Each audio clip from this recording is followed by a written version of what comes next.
Good morning, gang. Happy Tuesday morning. All right, I'm going to give this figure to you. Take it as good news or bad news. But there are only 559 days left in the Joe Biden experiment.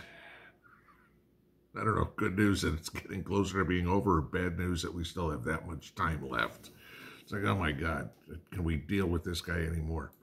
How many of you guys remember, I don't know, gas under $2 a gallon? Interest rates where you could actually afford to borrow money. No wars. Remember that? That was all, I don't know, 2.5 years ago with a competent president. Yeah. Let me give you an idea of what we're in for. We keep hearing, you and I all know that we are in the midst of a recession right now. The government refuses to admit that, all right? But the stock market, the stock market's a freaking casino, all right?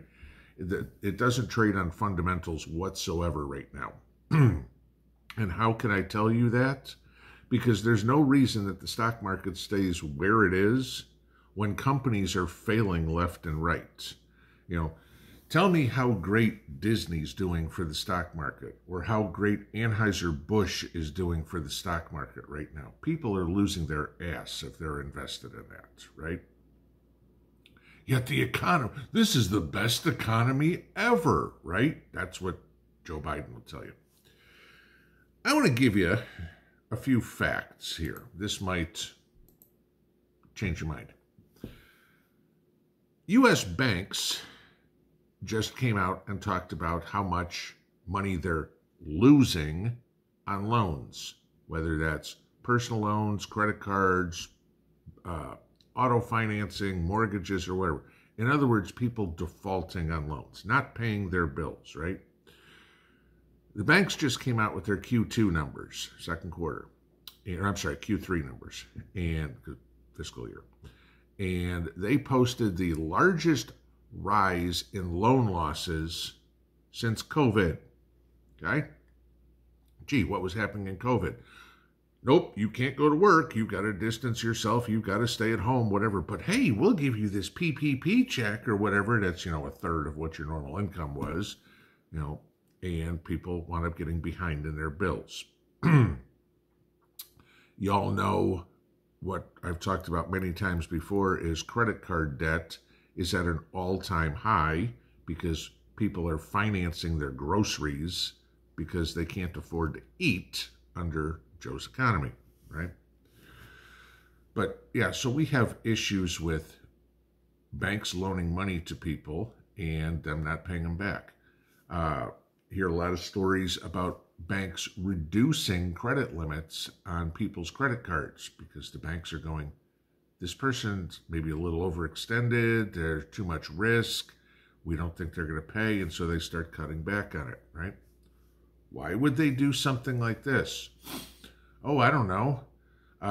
Because maybe corporate bankruptcies just posted their 4th consecutive increase. We were down around 12,000 corporate bankruptcies a year last summer. We're now almost 15,000, 14,467 companies filed bankruptcy last quarter. Okay, like I said, that's the 4th consecutive increase in corporate BK. How about household net worth? What you and I are worth, okay? All of us combined, the individual, the personal net worth of all the people in the United States.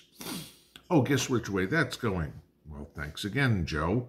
We've lost over $2 trillion in net worth in the last 18 months. In December of 2021, the combined net worth of the American public was $149.8 trillion. As of now, it's $147.7 trillion. So yes, Joe's great economy has cost the American public more than $2 trillion in what we own, the value of what we own, be it our house, be it our bank account, be it our stock portfolios, our gold and silver, whatever would be. Combine all that together and we've lost $2 trillion. But the reason they keep telling us that the economy is so great is exactly because they are trying to take us toward a globalized world. Remember, I've said this many times. They want the autocrats and the plebes. That's it. No more middle class. Globalism's whole attempt is to destroy the middle class. We want a feudalistic society.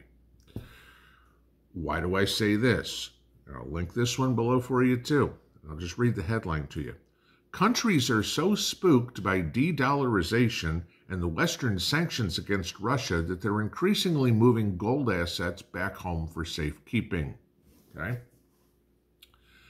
Countries are buying gold like crazy, except for the United States. Don't ask me now. All right. Central banks around the world bought 1,136 metric tons of gold in 2022. To give you an idea, that's about 1/3 of all the gold that is produced a year, that is mined. So 1/3 of the gold went to central banks. We're not talking about any of the gold that's used in industrial manufacturing, i.e. your phone, your computer, your tablet, your TV, basically anything that's got an electronic component in it. We're not talking about any of the gold that is in the wedding ring, the piece of jewelry, anything like that you buy, any of the retail stuff. We're not talking about any of the gold that you may buy in coins, bars, whatever, that's sitting in your safe right now. Countries have purchased 1/3 of it. They are buying gold like it's going out of style. Why? And again, because the dollar is falling apart and countries are trying to protect themselves. All right? I'll give you this. 41% of the world's central banks said they expect to increase their gold holdings in the next 3 years. Okay? You'd think that would be most of the first world countries. The little ones, they probably are so corrupt they don't have any money to purchase gold assets. They're going whichever way the wind blows. Oh, we want dollars now, we want yuan now, we want rubles now, we want bricks now, whatever it would be. You know, they're trying to keep their head above water. Those countries will fail. And guess whose plan is to come and swoop them up? It ain't ours, okay? China's attempt to take over the world economically. 40% of the central banks in the world, other countries in other words, are bringing their gold home. Their number one fear is that the U.S. decides to put sanctions against them and freeze all their assets like we did to Russia. Okay? Now, whatever you want to say about Russia, Ukraine, like I said, I got no horse in the race. I don't think we belong there. I think it's idiotic that that's even going on. This is just a couple of piss ants pissing on each other between Zelensky and Putin. But what is your plan? Where is your household net worth? What are you doing with it? Is it in cash? Yeah, you should have some. Not a ton. I mean, my comment has always been about 6 months worth of bills. That's it. How much do you have in gold and silver? You know, that's important. The question comes up to me all the time, what is a reputable place to buy gold and silver? This doesn't just go for gold and silver, guys. This goes for anything. The scammers are out there right and left right now in everything. You know, y'all know, hi, this is Amazon support. We just had a $300 charge. If this isn't you, click here. Scam. Hi, this is Microsoft support. We just got a report that this is wrong, right? Yes, there are scammers that post websites in the gold and silver market, in the guns market. A friend of mine just had an experience with this yesterday about a company that is an absolute fake called Elfex Gun Center online. And they were claiming they had ammunition in stock that couldn't find anywhere else. Well, what happened? It's kind of amazing because the payment was only by PayPal or Venmo or Cash App. Couldn't use a credit card. And then nobody answered the phone during regular business hours at the company. And then they tried to send an email, and the email came back undeliverable. And then all of a sudden, by putting this order in, not paying for it yet, get an email that was in terrible English. Okay? Yeah. You can tell when these are scammers. There are very reputable dealers in everything. Gold, silver, guns, real estate, whatever. There's scammers out there too. You know, you've heard me talk about many times about the gold and silver dealers that I use. JM Bullion, SD Bullion, BGASC. Those are quality ones. I mean, Provident Metals is a good one. Gainesville Coins is a good one. You know, you've got to go through and look at the different places. Research stuff before buying it. Okay, don't send your money.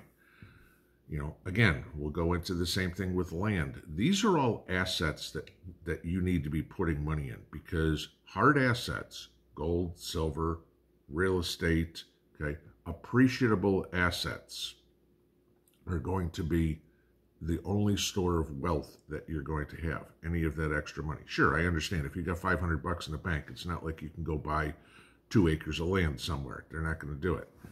But once you've met that 6-month quote-unquote emergency fund, I lost my job, the economy collapsed, I can still pay my bills. Once you meet that, you need to start having your money somewhere else. Those figures, corporate bankruptcy, household net worth, that sort of stuff, the banks, people defaulting on loans, that's telling you right with the pure facts, no spin, no nothing, the actual numbers, that our economy is falling apart. You know, and again, it's kind of like a ski jump. You know, the guy starts slowly going down and then picks up speed. You know, we're getting to the point of that crux right here before the big drop happens. If you've got anything extra, find silver. If you've got enough, find gold, okay? Even if it's, you know, not a significant amount of money. I've got $50 or whatever it is. You can buy an ounce, maybe 2 of silver. You can definitely buy constitutional silver, junk silver, okay? You know, find those dimes and those quarters. That's going to be what's going to save your butt. You know, I keep looking at all these economic numbers. I keep looking at these stories about what's going on. You know, here it is. The dollar's getting a little bit weaker this morning. Gold and silver, gold's getting a little bit stronger. Silver's flat on the morning. Okay, that's fine. They're still at sale prices. They're not at bargain prices. Okay, we've missed the bargain prices. I told you guys about that maybe about 5 months ago, when we had silver down around $18. Would I buy silver at $23? Yep. Actually, I just bought another 20 ounces of silver a couple of days ago. Okay. Would I buy gold here at $19.40? Absolutely. I still think gold's going to see $3,000 before we know it. That's a 50% increase. All right. I understand not everybody's got a lot of money. Hell, I buy gold and silver bits and pieces as I can. All right. You know, it's not like, hey, I'm going to go out and buy a 10-kilo bar of gold. Sure, we all wish you could do that. But it's another part of prepping. It's just like you don't go to the store and buy 300 pounds of rice all at once. You go buy a 10-pound bag and another 10-pound bag and another 10-pound bag. And, you know, a year or two later, you look in your pantry and go, holy crap, I remember when all this stuff fit on one shelf and now I need an entire room to put it all, because you slowly built it up. It's the same thing with your money, all right? You didn't go to work and they said, cool, here's $1 million for retirement. Over the course of your employment, you saved money for retirement, and all of a sudden you turn 62, 65, 67, whenever you want to retire, and you go, look, I've actually got some money in the bank. Okay. Use those same principles with your liquid assets, your current cash. Don't ever think that, gee, I can only buy 2 ounces of silver. What difference is that going to make? Every single person who owns silver, who owns gold, at one point bought their first or second ounce. If you haven't done it yet, do it now. Pinball out.